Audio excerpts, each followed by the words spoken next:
Hello, everyone. Welcome to another episode of the Brain Podcast. And today I'm joined by Will Kreth, who's the founder and CEO of Hand, which is human and digital. So, Will, great to see you.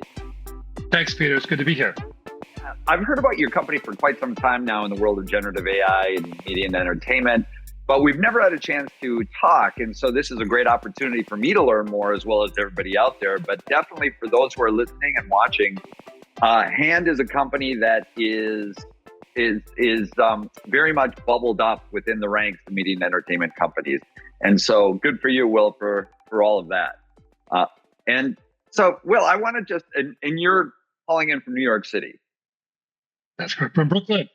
Okay, Brooklyn, great Brooklyn. Okay, so Hand is based, Human and Digital is based in New York and Brooklyn. Correct. So, yeah. Will, I want to dig right into it. And then we can get more into a little bit more of your background toward the end of the conversation. But sure. Just like I said, I've heard about you all, but I know very little about you other than what I've read. But why don't you lay out for everybody who's new to this, just what it is that Hand is, what you do, what problems you're trying to solve, and then I'll just dig in with some questions as we go along. Sure, absolutely. So Hand Human Digital is essentially a business intelligence platform with a ISO level standard identifier at its core, a talent identifier. Now, what's a talent identifier? Well, think about packaged goods have barcodes. Think about the music industry has the ISRC code, the International Standard Recording Code. Those machine readable numbers are the identifiers that allow automation to happen in supply chains. Supply chains need unique identification in a machine readable format. And why is this interesting and important? Well, a few years ago, I was the executive director of a supply chain identifier for Hollywood, the Entertainment ID Registry, the barcode, if you will, for the film and TV industry. A group of a nonprofit that won an Emmy Award, a technical Emmy Award, last October 23. And the Entertainment ID Registry is now 14 years into its existence. I was a fan of it when it started. I became the executive director in 2017. In about 2018, I was approached by CAA, the talent agency, with a question. Hey, we love what you guys do for the film and TV industry, providing a standard way to identify film and television episodes and all that. And by the way, everybody out there, so essentially what you're talking about, when it came to what you did for film and television with the entertainment, the EIRs, I guess, entertainment EIDR.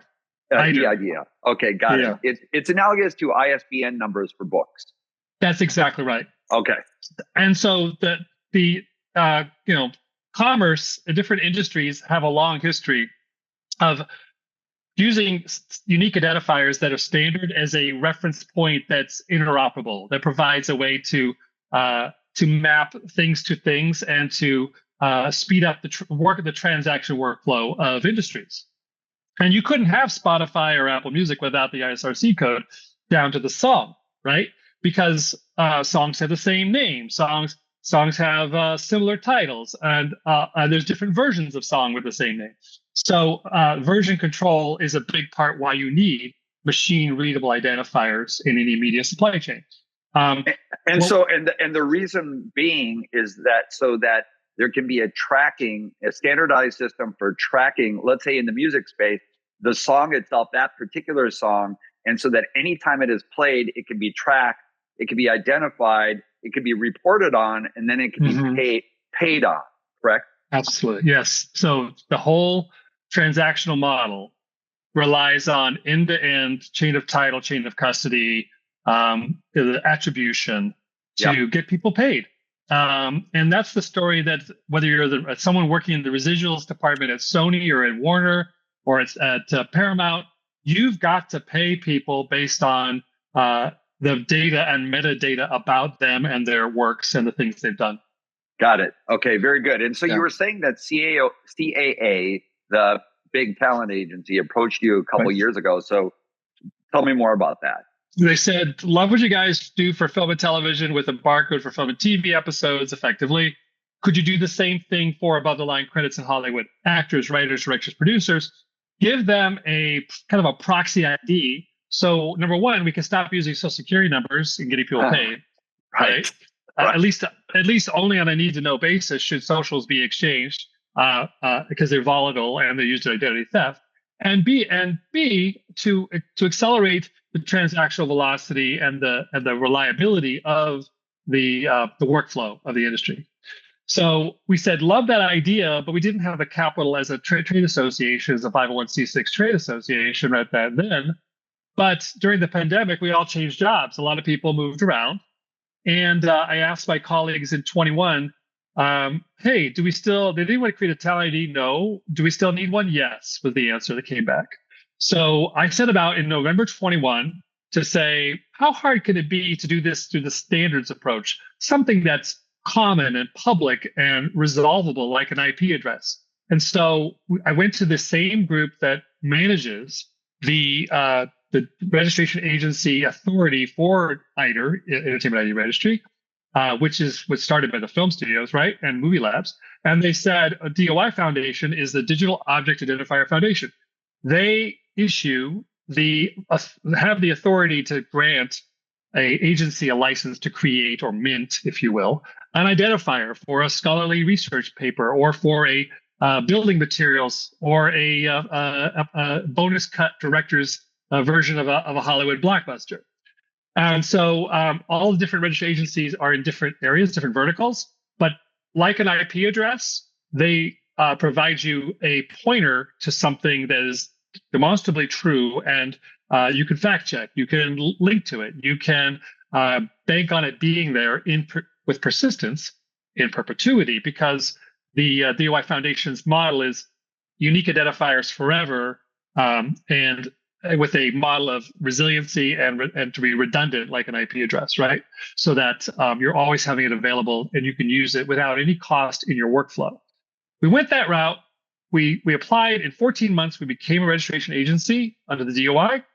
And then we started to stand up like saying, let's map out, what are we identifying? We identify three things: legal and natural people who happen to be creative individuals. And I'll talk a little bit more about what qualifies or what how you quantify that notability of an individual.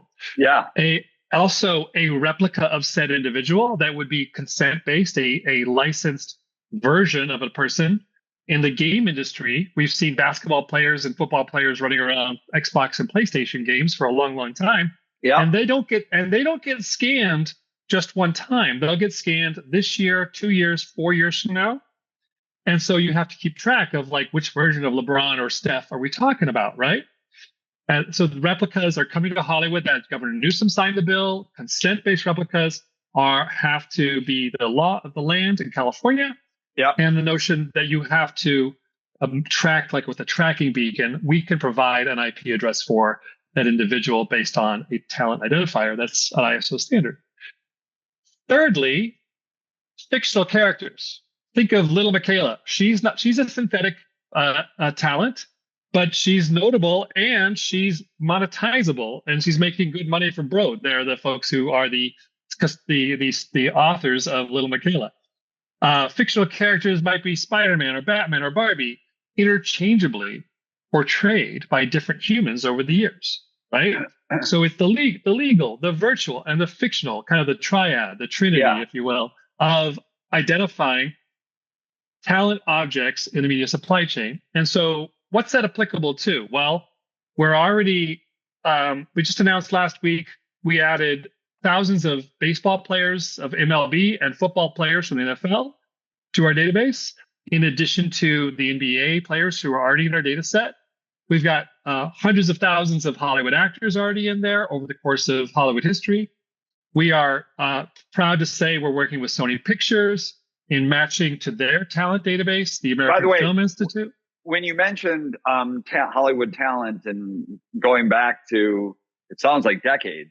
So you work with the estates of deceased talent to have their scans essentially in the database as well for licensing purposes and all those kinds of things, correct?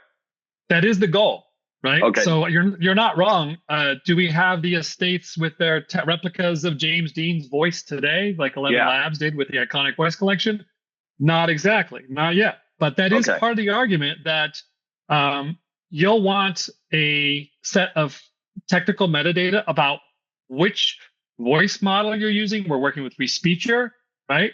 So they're wanting to say it's this version of this Hollywood icon's voice, not this other version, and have that identifier tethered to the kind of the bill of materials of the payload of like, here's all the information about this particular model or scan, right? That is a way to provide version control, which currently does not exist across companies and industries. CAA may have the vaults, right, to scan someone, but is that information about that particular scan map up to something that can be measured like an ISRC code or a Right. barcode? Yeah. So again, for the same kind of purposes, and so now you have the ability for all these individual talents, and we'll get into like where that begins and where that ends. But for to be able to track provenance, essentially, of that persona. So to identify whether a persona is in any kind of given output, and because then you can also tell whether that's been consensual or non-consensual. There's that piece of it. But so, there's the offensive in terms of being able to essentially expand monetization opportunities for individual talent in all kinds of realms of content and then on a continuing basis, whether or not the person's actually actively engaging in, let's say Tom Cruise. So Tom Cruise's identity. So Tom can license his name, image, likeness, voice for something. And then it's for any sort of, any sort of opportunity, commercial opportunity or artistic opportunity. And then that can be tracked across the distribution chain, wherever that distribution goes. And by track and then reporting of that use of the Tom Cruise name, image, likeness, voice, and then ultimately an allocation of some kind of revenues or some kind of payment of compensation for that consensual use. And then on the defensive side, if there's a non-consensual use, to take whatever legal action is necessary. And that can be, against deep fakes and those kinds of things. Is that all correct? That's all correct. And thank you, because I know we had a little a pre-conversation back and forth online about this. And so you deconstruct and reconstruct the facts quite well. And thank you for walking folks through that. And it's an interesting time, because the way I describe it is that the digital replica is effectively, for Hollywood, is a new object in the media supply chain. It's been an object for the sports industry, the player associations who've licensed the nil rights of athletes to Take-Two Interactive and to EA Sports and other game industry engines, and they're making a very successful business on nil rights licensing of iconic sports figures to play virtual games. Everybody out there, NIL or NIL is name, image, likeness, and then and then there's name, image, likeness, voice. So there's the V aspect too. But anyhow, go ahead. Yeah, and I think voice actors are quite concerned, right? They're coming to me, they're talking to me, saying, "How do I protect my voice likeness in a time where I don't know what the ultimate chain of custody will be able to come back to me and help me understand the identity, or like to trace that traceability, right?" Yeah, traceability. And that's huge. And so, as a new object in the media supply chain, the replica, you want to automate wherever possible the chain of title, chain of custody, from the rights holders to the people with the creative artists who are making the models or scanning the folks, to the distribution engine. We did a proof of concept, Peter, that you may have heard about at the International Broadcasting Convention Conference in September, where we took a SAG-AFTRA actor. His name was Evan Shafran. We scanned him at the Scantrek studios in LA. We created a unique hand identifier, a talent ID for Evan and for his replica, right? And then that video file object of Evan's 3D scan was then sent through a broadcast automation system, and we were able to detect it at the endpoint as being a consent-based replica of Evan using the C2PA content credentials. And what's C2PA? The Coalition for Content Provenance and Authenticity. That's an industry-wide effort around providing 3 sets of verifiable credentials or verifiable data, and that is cryptographic metadata, watermarking, and fingerprinting, provide a set of checks and balances, if you will, as to where does this thing come from? Can we provide resiliency and durability for the metadata as it goes from place to place to place? And can it be detectable or decrypted or unencoded once it's played or distributed through a device or on a screen or whatever venue you might imagine? So, and let me stop you there. Let me stop you there for a second. So that organization, the C2PA, that's the name. Yeah. Yes. Okay. So, and when you said that that's a consortium or it's a collaboration or it's essentially like a society, right? And that's both media companies and tech that are part of that. Is that correct?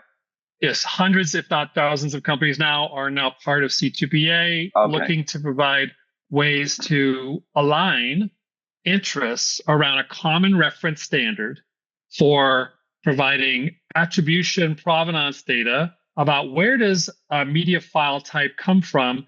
And in our instance, we're saying we can provide the unique identifier about the talent as a part of cryptographic metadata in the file encoding, so that it will be then detectable later with the advantage of a kind of dual layer of verification, watermarking, and fingerprinting in the file type.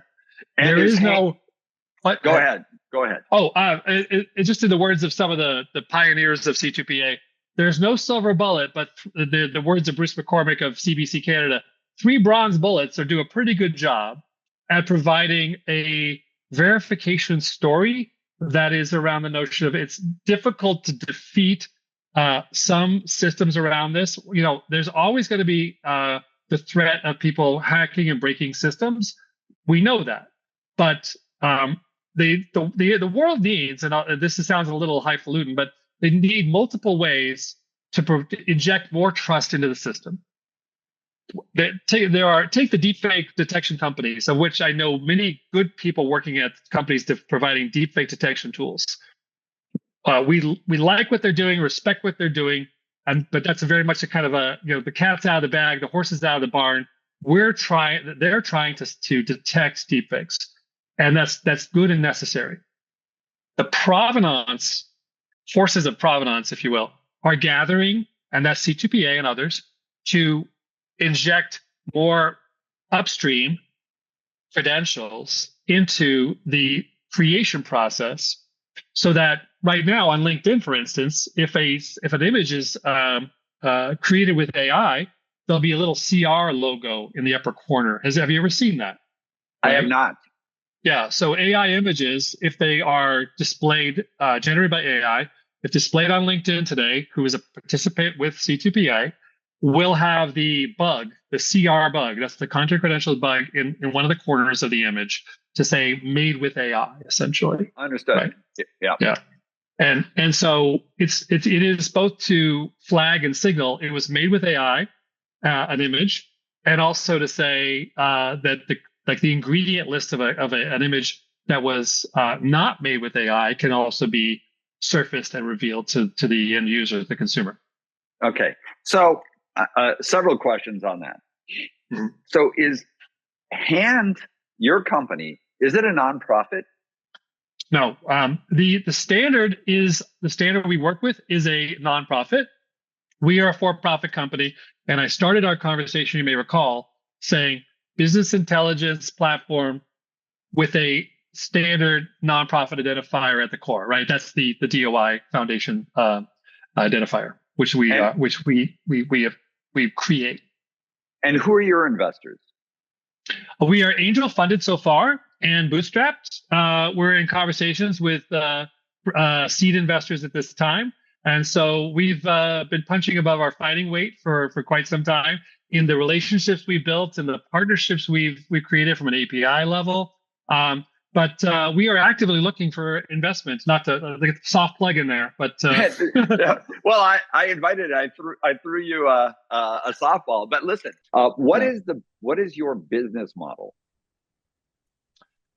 Hand is a great question. B2B SaaS-based platform, looking to provide business intelligence and eventually predictive analytics services for companies who are wanting to provide more attribution of authenticity of the people, the talent in their workflows and supply chain.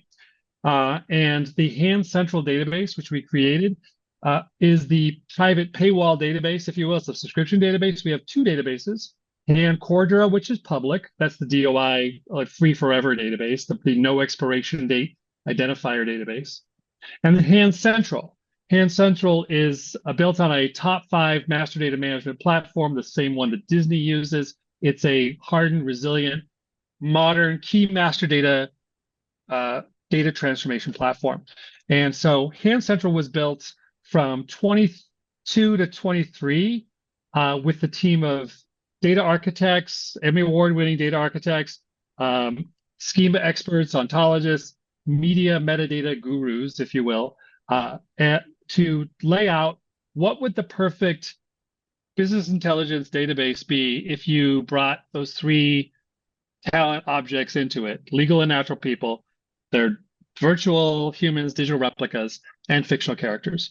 And so we've got a 1-minute video on our website that takes people through Hand Central.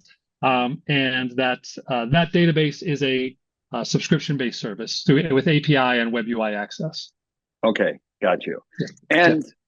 And then you so you have the relationships with you just announced the major sports leagues and the athletes that, right? I gotta stop you right there.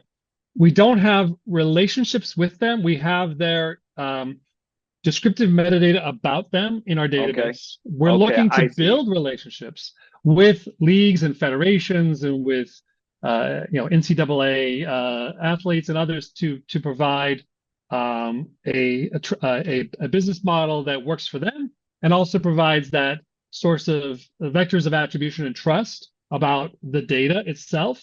What we find in sports is that it's really scattered. There's a lot of different structured and unstructured data out there about athletes at various stages of their career, from amateur and high school to college to professional, and that sports talent data needs more standardization, not less. And so as an ISO level standard identifier for cultural industries like sports and entertainment and music and fashion and news, we are trying to stand up and say, hey, there's a way to do this intentionally, programmatically, deliberately, to map out all the what we call citation-backed notability. It's essentially this. My 12-year-old son gets it. It's who you are, what you've done, and who says so. Roll those 3 things into a manifest of attribution, kind of a bill of materials of attribution, then tokenize that into a ISO level standard ID, and that's basically Hand in a nutshell. Okay, and you've done the same thing with Hollywood talent. Mm-hmm. But have there been any formal announcements or partnerships that are actually struck by whether it's the talent agencies or any notable organization to utilize what you've developed? That's a great question. We've been in conversation with multiple talent agencies since about late 23, once we got launched. And that was then in September 23 with the formal announcement. We saw with keen interest, and many of your audience probably saw the announcement with YouTube, Content ID, and CAA to provide deepfake detection services for celebrities and to allow them to take down unauthorized usages of their name, image, and likeness. And so we think that's a great validation point. It's the kind of thing that is part of the story, knowing that it's great to have a system and method to detect and take down deepfakes, but how do you prevent? How do you provide monetization for consent-based replicas? Yeah, no, totally get it. That's the key, right? Yeah. Because it's one thing to detect and take down. It's another to operationalize and monetize talent. So how do you become the standard? Just like when we were talking about ISBN numbers for books, UPCs for consumer goods. Yeah. Um, I would imagine you're not the only ones who are doing this. Now, I understand your background is very unique because you're involved in all those other organizations. You've been involved in Mhm. it. So you've been in this world of Yeah. creating these standardized identifiers. And here now, the first Mhm. one that I'm aware of, identifiers for talent itself. But Mhm. how do you go from having done what you've done, which is that you've created these interoperable standards for or Mhm. talent IDs for Major League Baseball players, talent, et cetera. Mhm. How do you go from there to actually being adopted as the single standard so that we have uniformity, around the globe? Great, great. It's a scale question, Peter. It's about the utility and value of the size of the data set. We have access to a data lake of 4.4 million identifiers right now, and it's only going to grow from there. It's also a question of like little by little, every network effect is the classic fax machine or internet IP address story. One IP address doesn't mean anything. 50, but network effects, when they get viral, it's about ubiquity. Ubiquity is the goal, driving that value of scale of like, hundreds of thousands of people have hand IDs already, and they're verifiable. They've got citations behind them. They are used in workflows and supply chain transactions. The residuals team at the studios can then migrate from unstructured data or disparate data sources to align on a common reference point because it makes financial sense. It reduces costs. It drives velocity in their transactions, and it at the end of the day, it's going to save them tremendous amounts of money. It's also going to unlock new value for ways Okay, to utilize talent. yeah. So I have a couple specific questions. Mm-hmm. Um, take Tom Cruise again, Mm-hmm. and there's the opportunity, the obvious opportunity where that now you're enabling the ability to use his name, image, likeness, voice, whatever, Mm-hmm. for any kind of commercialization along the Mm-hmm. lines of what we're talking about. And then there's a tracking and there's a payment and all that. How about it in Mm-hmm. a situation? So that's kind of a clear one. That's an obvious one. How about if there is and that means across whatever ways, whatever forms of distribution it is. Um, Right. and that's 100% Tom Cruise in that kind of particular case. But what if there's Mm-hmm. a situation where, like you have these image generators where if you put in on some of them, you can still say, create a Tom Cruise like image riding a motorcycle kind of in a Top Guns ish kind of way. So that Mm-hmm. hasn't been consensual, but nonetheless, it's being utilized and commercialized out there. So does the and let's use the example where it's still very much, even though it's not exactly Tom Cruise, it has the look and feel of a Tom Cruise. In a situation like that, would your technology enable the micro payment? So let's just say that Tom Cruise's image was 30% of the data that was used Mm-hmm. for the LLM to generate the image that it did that is similar to him? Is there a way that you enable the identification of his 30% was the contribution there? So there could be reporting on that 30% and a payment on that, participation in the ultimate image. Peter, I would say that it comes back to what we talked about at IBC. That's the four C's, really. It's consent, control, credit, and compensation.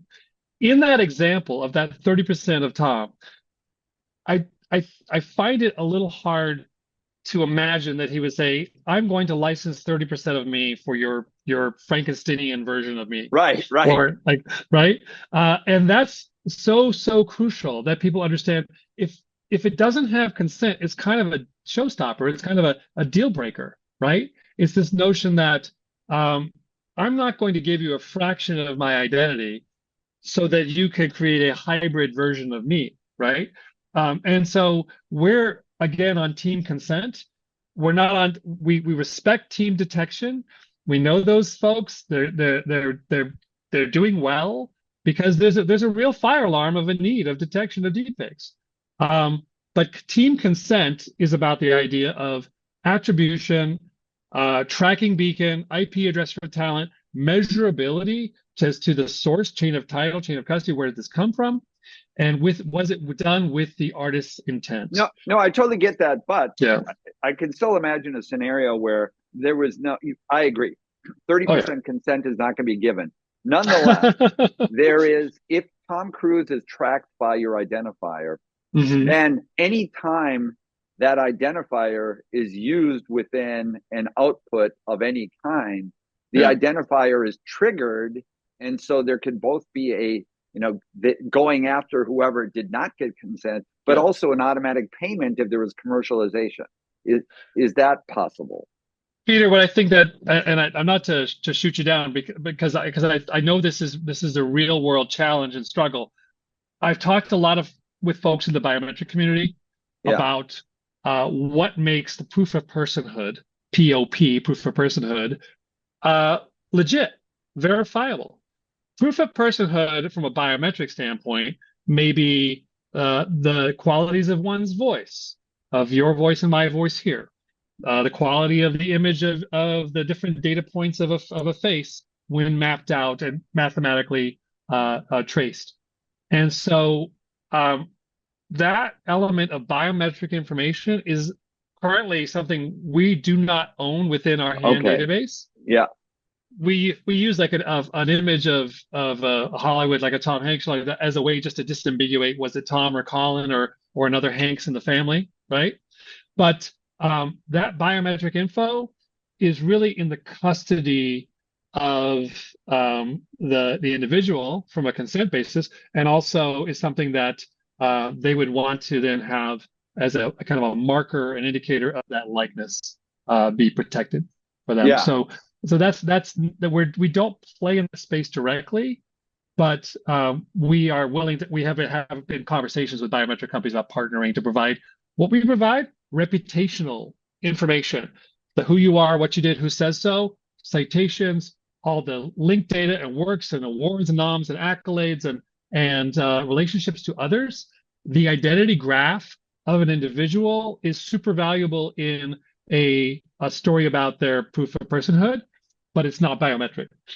Okay. But biometric, get to that because I've asked you offline about this question, Mhm. where one of the issues that's bubbling up in Hollywood hasn't got nearly the publicity yet. And this is the first Mhm. time I'm actually talking about it publicly here because, it's something that I'm in the middle of directly, which is the question of, okay, we know, I think it's pretty clear on the, if a celebrity or, a star player like a LeBron is in an output, a resemblance in a Yeah. generative AI output. So it looks like Mhm. Tom or looks like LeBron. That Yeah. that can't be done without consent and compensation. I think that's pretty clear. But then I've asked the question before, okay, but let's say somebody's biometric data, somebody's image, likeness, voice is just part of the training data set, like we all are. Let's face it. But Yeah. I'm not a celebrity. You may be, but I'm not a celebrity. But in any event, so let's say Tom Cruise is part of a training data set, but the output does not look anything like Tom Cruise. Is there still a way out there to identify biometrically or otherwise through an identifier that he was in a training data set? Because arguably there is no, without consent, that too is a taking because it's taking away a commercial opportunity and it is using his biometric data, and that's biometric data. He Whoever's using it, he has no control over the use of his own persona, his own biometric data. So can an identifier along the lines of what you're talking about come into play to assist on the biometric front? Or is that just a completely separate type of company who would be involved in that sort of mapping opportunity? Weird. That's a great question. I think that like I kind of skirted around the question earlier around how does that work in practice and systems in practice. Uh, I think that I told you what via previous conversation that we have what's called the belief in multi-vector attestation. Lots of vectors to attest to the source, to the point, the chain of title, custody, of origin, of where does something come from, whether it's the biometric data about LeBron or anyone who's notable, and all the layers of kind of hardened, resilient data about qualities and attributes and features and different uniqueness of that proof of personhood. Biometrics definitely part of it. It's the most computational and mathematical about the curvature of the face and the color of the eyes and all those good things, um, cheekbones and all that good stuff. But our story is that we provide an existing world of talent identification with a resolvable ID that rolls up and standardizes a lot of unstructured or weakly identified talent information.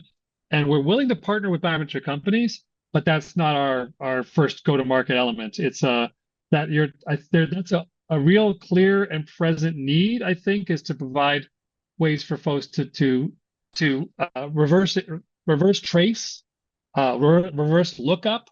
Where did something from a pixel level where things come from? And there are companies that claim they can check one pixel in a whole like recombined thing image from a language model from a Gen AI output, but it would have to have a label or a tag at the pixel level, like steganography or a watermark or fingerprint. So and that's like a blend of things.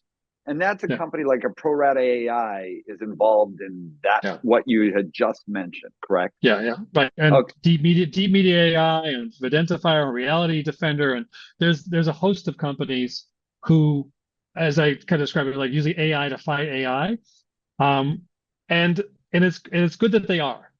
But I think what's here and what's coming is like a tidal wave. And I saw this image of a real tidal wave at a Identity Week conference in Amsterdam this last summer, where one of the largest biometric identity companies in the world was talking about the threat of what's coming from nefarious and malevolent factors on different threat surfaces and the threat injections that they're looking at for providing to the world, unasked for by the world, but yet foisted upon us.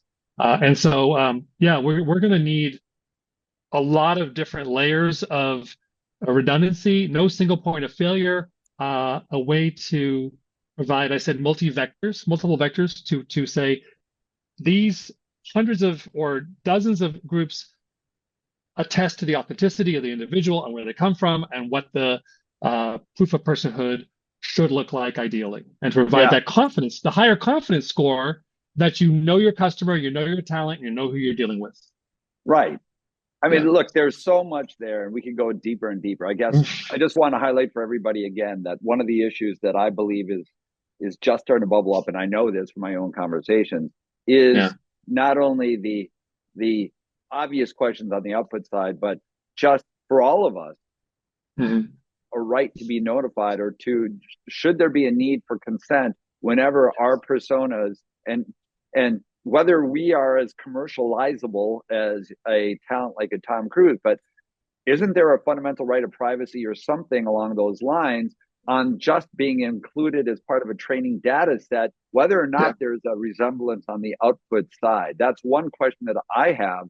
And then, of course, it elevates more in terms of commercial. If you're a Tom Cruise or others like that, and so you're a star, for a lack of better celebrity, for a lack of better way of putting it. Because let's take the John Madden football example.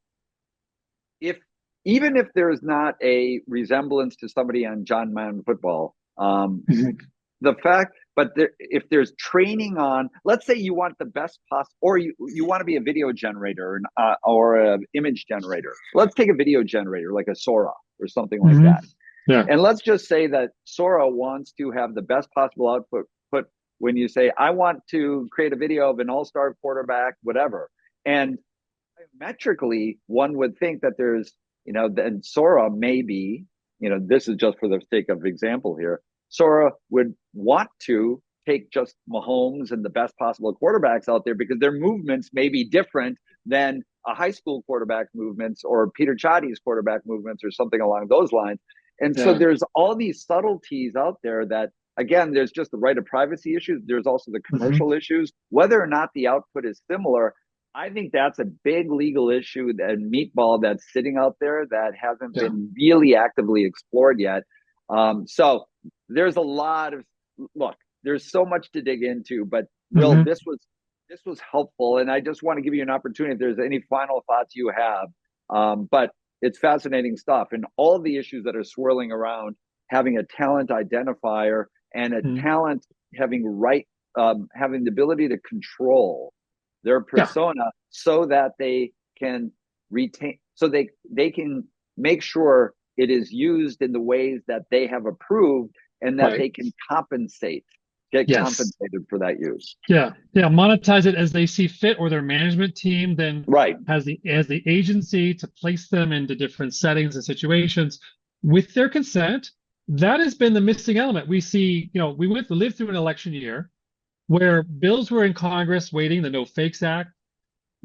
The states have been pushing the way. California, Tennessee, no, the Elvis Act in Tennessee, Yeah.